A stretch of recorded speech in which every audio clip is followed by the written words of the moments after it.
My MIL stole my home while I was recovering from surgery, then had the nerve to claim it was help, but she never expected my retaliation. Can you imagine the betrayal? Your own mother-in-law, the woman who should be celebrating your new baby, steals your house while you're recovering from emergency surgery. And then she has the absolute nerve to claim she was helping, as if she'd done you a favor. This isn't just a story about a nightmare mother-in-law. It's about fighting back when your entire world is ripped out from under you. Jake, my husband, and I bought our little 4-bedroom home 5 years ago. It was a fresh start, paid for with my grandfather's legacy. The deed was in my name because Jake, bless his heart, had terrible credit from college debts. We dreamed of starting a family there, and it felt perfect. But Helen, Jake's mom, was a nightmare from day one. She constantly told Jake he married down because I was a nurse, not the lawyer his ex was. She especially hated that the house was mine, not his. She'd tell anyone who'd listen that Jake was living in his wife's house like a kept man. When I got pregnant, her interest in our living situation became unsettling. She started hinting that we needed a bigger place, that our neighborhood wasn't nice enough. She even brought up her friend, a broker, who could get us a deal. I shut her down. The nursery was painted, the house was paid off, and we certainly didn't need a mortgage with a baby on the way. That infuriated her. It was a constant reminder that I had achieved something Jake hadn't. 1 month before my due date, things got weirder. Helen started showing up at Jake's job with strangers, claiming they were friends who wanted to view the property. I was too exhausted by pregnant brain to protest much. She'd walk them through every room, pointing out changes, talking about my house as if it were hers. Then came the chilling request. Could she borrow my spare house keys to drop off baby goods while we were at work? Jake thought it was sweet, his mom wanting to help. I gave her the keys. Biggest mistake of my life. For weeks before my due date, Helen printed out deed transfer paperwork and dropped it off, pressuring me to add Jake's name to the deed. She said it was to protect our baby if something happened to me during delivery. Jake was confused, thinking his name was already on it. I reminded him of his credit. Helen feigned surprise. Oh, that was so long ago. It doesn't matter now. I put her off, saying we'd talk about it after the baby. Then, labor hit. Hard. My water broke at 2 a.m., and Jake rushed me to the hospital. 40 hours of grueling labor later, our beautiful daughter was born. But I hemorrhaged. Emergency surgery. It was terrifying. During all this, Helen had Jake's phone. He was so focused on me, he didn't even notice. She kept leaving the room, supposedly to update family, but she was doing something else entirely. While I was unconscious after surgery, Helen told Jake he needed to go home and get my insurance cards from my desk, a complete lie. The hospital had everything. As soon as he left, she searched my purse, found my driver's license and social security card, and photographed everything. She had Jake's phone data, too. 2 days later, still recovering and learning to breastfeed, a woman from a title company showed up in my hospital room with paperwork. I was on heavy pain medication, beyond exhausted, and Helen was standing right there, echoing everything we had supposedly discussed. She claimed the lawyer made a mistake, listing the transfer date as that day instead of 5 years ago. Out of it as I was, I signed where she pointed. But it didn't add Jake to my deed. It transferred the house exclusively to him. Helen had already made Jake sign documents the day before, telling him it was power of attorney for my medical choices. 7 days after giving birth, we went home. Our locks were changed. A sold sign was in the yard. Helen was standing in the driveway with a man she introduced as the new owner. Jake sold the house, she chirped, because you needed a bigger space for the baby. She'd orchestrated the entire operation, faking initial agreements with photos of my documents, tricking Jake into signing sale papers, and selling my house for cash to her friend's son for half its worth. The new owner, Lucas, stood there, grinning, with builders ready to start modifications. Jake was utterly bewildered. I never agreed to sell anything. Helen just said, "Oh, you signed the documents, dear. And I, as your mother, facilitated everything." She actually suggested I praise her for managing things while I was being theatrical at the hospital. I called the police, but they said it was a civil matter. Lucas insisted all the documentation was valid. We had 48 hours to get out. Helen had already rented us a one-bedroom apartment across town, claiming it would teach us gratitude. She truly believed she was doing us a favor. That's where Helen messed up. Lucas wasn't just her friend's son. He was a contractor who had lost his license 3 years prior for fraud. As I sat on my front steps, 6 days post-surgery, with my 5-day-old daughter wailing, Lucas, this grinning stranger, was telling me I had 48 hours to leave my own home. Jake was frantically calling the police again, and Helen was still in the background, insisting we should be grateful. I needed to feed my baby, but I couldn't in front of these people. Jake sat beside me, shivering. He kept apologizing, swearing he thought he was signing medical documents. I believed him. Jake is terrible with legal paperwork, and Helen knew it. She'd controlled his life, telling him what to sign since he was a child. The police arrived, spent 30 minutes reviewing Lucas's documents, and then, with a shake of his head, told us it appeared legally binding. He saw the signatures, the dates, the title transfer. He said it was a civil case, and we needed a lawyer immediately, suggesting we document everything and report it to the district attorney for potential fraud. It was Saturday afternoon. We had the whole weekend to deal with this nightmare before we could even begin to solve it. Helen tried to hug me. I shoved her away so hard she stumbled. Jake yelled at her to go. She looked utterly confused, as if she couldn't comprehend why we were angry. The officer left. Lucas gave us a printed schedule for removing our belongings. 48 hours, no longer. Just then, Jake's sister, Laura, called. She'd heard about the police from a neighbor. She was furious. She said Helen had always been controlling, but this was pure fraud. Laura's friend had used an amazing lawyer for a property dispute, Clara Stone. Laura sent me Clara's number, urging me not to wait until Monday. I called Clara's office before we even finished talking to Laura. A woman picked up, and I started rambling, a panicked mess. She stopped me. Clara's actually in the office doing some weekend work. She can see you in an hour. We were there. Clara's office was small, meticulous. She was around 40, sharp, focused. I sat there in my baggy pregnancy clothes, spit up on my shoulder, trying to nurse discreetly. She meticulously examined every document, asking precise questions about who had access to what and when. I showed her photos of the papers I'd signed in the hospital. She zoomed in on my signature, the date, the witness line. "Who saw you sign?" she asked. "The title company rep and Helen," I replied. Her eyes sharpened. "Were you on pain medication?" "Yes," I said, "and exhausted after 40 hours of labor." Jake showed her the power of attorney papers Helen had tricked him into signing. Clara laid everything out, comparing signatures and dates. I could feel her curiosity growing. Then I told her about Lucas, the buyer, and his unlicensed contractor status, his history of fraud. For the first time, Clara smiled. "That's very helpful information," she said. She explained that my drugged state and the falsified signatures were grounds for canceling the deal, but we had to act fast. She filed an emergency motion for a temporary restraining order right there, while we watched her type, looking up legal precedents. For the first time since this nightmare began, I felt like someone was truly fighting for us.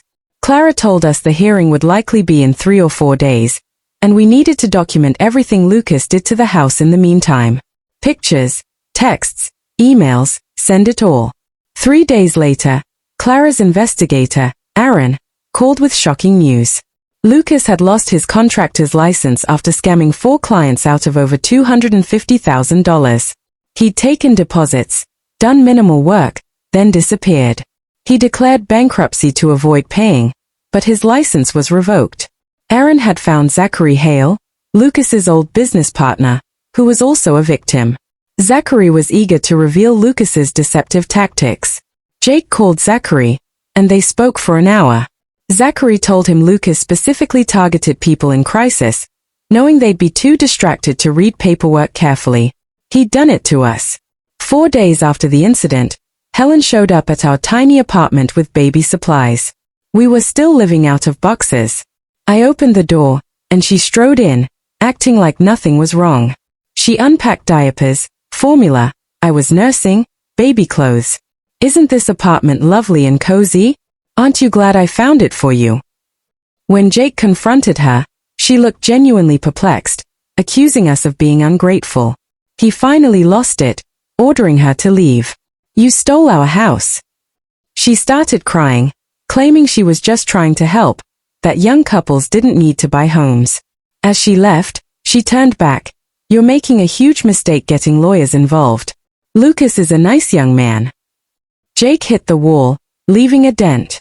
The TRO hearing happened a few days later. Clara presented everything, my medical records, photos of me in the hospital, the timeline. Lucas's lawyer tried to claim buyer's remorse. The judge, a sharp woman in her 50s, asked Lucas if he knew I was in the hospital. He said yes. Then, did he know I was on pain medication? He hesitated, claiming ignorance. That's when Clara dropped the bomb. Text messages between Lucas and Helen, where Helen explicitly mentioned my recent surgery and recovery. The judge looked at Lucas coldly. She issued the TRO, ordering all work on the house to cease immediately. It was a partial victory. We still couldn't move back in, and our money was draining fast. Our cramped apartment cost $400 more than our mortgage. My nursing supervisor kept calling, asking about my return. I sat in the hospital restroom, crying. 2 more weeks felt impossible. Jake and I sat down with our finances. We had about $6,000 left. We couldn't afford more than 2 months of legal fees. Zachary Hale met Clara, bringing folders of evidence, contracts, emails, texts, detailing Lucas's identical fraud strategies with other victims. Lucas targeted people going through family issues, medical crises, financial difficulties, then pressured them to sign papers they didn't understand. Zachary even told us Lucas probably timed the entire scheme around my due date. That detail made me sick to my stomach. This was calculated. Jake's sister Laura invited us for Thanksgiving, but without Helen. Jake's brother Chris agreed, but his other brother, Brian, thought we were overreacting. Laura stood firm. After the call, Jake admitted how Helen had controlled his entire life, and he'd been blind to her manipulations. He hugged me, apologizing for not protecting me sooner. Then came Lucas's first settlement offer, 70% of the house's true worth, with him keeping the property. He'd bought it for $160,000.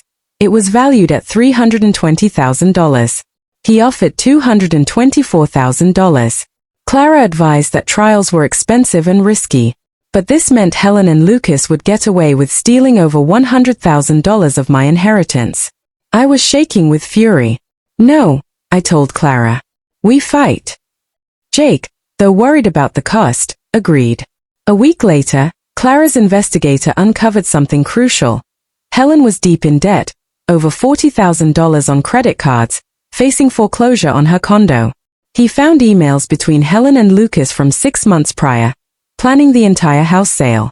Lucas had offered Helen $25,000 if she helped him get the property for half price. This will solve both of our problems, Helen had written. This wasn't a mistake. It was premeditated fraud. Clara immediately sent everything to the district attorney. 2 weeks later, Detective Victor Grant from the DA's fraud section interviewed me.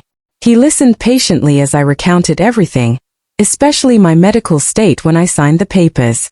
He seemed genuinely disturbed. This is one of the worst incidents of exploitation I've seen, he said, noting how particularly troubling it was to take advantage of someone so vulnerable. The DA's office would decide on criminal charges. 2 weeks after that interview, I woke up with a crushing headache and blurred vision. My blood pressure was dangerously high. Jake rushed me to the ER. Postpartum preeclampsia. If we'd waited any longer, it could have been really bad, the doctor said, warning me that the stress of the legal battle was literally jeopardizing my life. Jake, terrified, suggested we take Lucas's settlement. My health is more important than the house, he pleaded. But I couldn't give up. Not yet. My nursing network found out what happened. An online fundraiser started, quickly raising over $8,000. Donations poured in from colleagues, doctors, even grateful patients. It gave us the money to keep fighting. I called Clara. We're not taking the offer. We can keep battling. She sounded relieved. Then Detective Grant got a court order to question Samantha Brooks, the title company agent. She admitted she'd been concerned about the rush timeline and the inconsistencies in her internal files. Lucas had pressured her, and she hadn't pushed back enough. This evidence further solidified the criminal case against Lucas and Helen. 2 weeks later, Clara called with huge news. The criminal investigation had grown so serious that Lucas's lawyer was now worried about jail time. Grant had built an airtight case. Lucas's power had completely shifted. His attorney contacted Clara, asking to arrange a new settlement on our terms. After 3 weeks of intense negotiations, we reached an agreement. Lucas would return the house to us deed back in my name. He'd pay all our legal bills, our moving costs, and $18,000 in compensation for damages and lost equity. In total, he was paying us around $40,000. Lucas pleaded guilty to fraud, receiving 2 years probation and restitution to his other victims, including Zachary Hale. He wouldn't see jail time, but he had a criminal record and would have to repay everyone he'd scammed. Helen's case moved forward independently. The DA charged her as an accomplice to fraud. She received probation, 200 hours of community service, and a $12,000 restitution payment to us. She never got the $25,000 from Lucas. Instead of improving her financial situation, her scheme drove her deeper into ruin. She had to sell her condo to avoid foreclosure and moved into a small apartment, still burdened by debt. I don't enjoy seeing her suffer, but there is a profound justice in how her selfishness and cruelty backfired completely. 5 months after our lives were turned upside down, the moving truck arrived. I stood in our driveway holding our daughter, who had grown so much. Jake carried boxes through the front door. We walked through each room, now messy from Lucas's unfinished renovations. The nursery still had the color I'd painted before everything fell apart. I sat there with my daughter crying because we were finally home. Jake sat beside me, wrapping his arm around my shoulders. He talked about his mother, about how his devotion to her had blinded him to all the warning signs. He apologized for disbelieving me, for taking 3 days to truly realize she'd stolen our home. We talked for an hour about our future, about boundaries, trust, and how we would protect our daughter. It was painful, but he was finally grieving the mother he thought he had. A week later, Jake called Helen. He told her she could visit her granddaughter, but only under supervision and after completing a family therapy program focused on boundaries and shattered trust. She instantly argued, claiming she didn't need therapy, that we were ungrateful. Jake remained calm, repeating the requirements. She threatened to fight for grandparents' rights, and Jake calmly reminded her of her recent felony conviction for fraud. Helen started crying, saying he was choosing me over his own mother. "Yes," he said. "I have chosen my wife and daughter, because that is what a husband and father do." She hung up. Jake came out of the bedroom fatigued but lighter in spirit. I told him I was proud. 6 months after Lucas changed our locks, we've settled into a routine that feels almost normal. Our daughter is crawling, exploring every corner of our home, which we've now repaired. Jake's connection with Helen is minimal and frequent. Supervised video calls where she still refuses to acknowledge what she did. That relationship will likely never heal. But his sister Laura comes over twice a week, and his brother Chris, who stood by us, has become one of our best friends. We're building the family support system we truly need. My coworkers still check in, and my nursing supervisor granted my request to return part-time. We're steadily paying off the credit card debt we accumulated during the legal battle. We're not where we were financially, but we're moving forward. Our daughter is thriving in the home purchased with my grandfather's fortune, which was always the goal. I've learned that safeguarding your family often means facing fights you never expected, even standing up to those who should love you, but choose to be cruel instead. I'm stronger for having survived this horror, even if I wish it had never occurred. And I know I can handle whatever happens next, because I've already survived the worst-case scenario I could have imagined.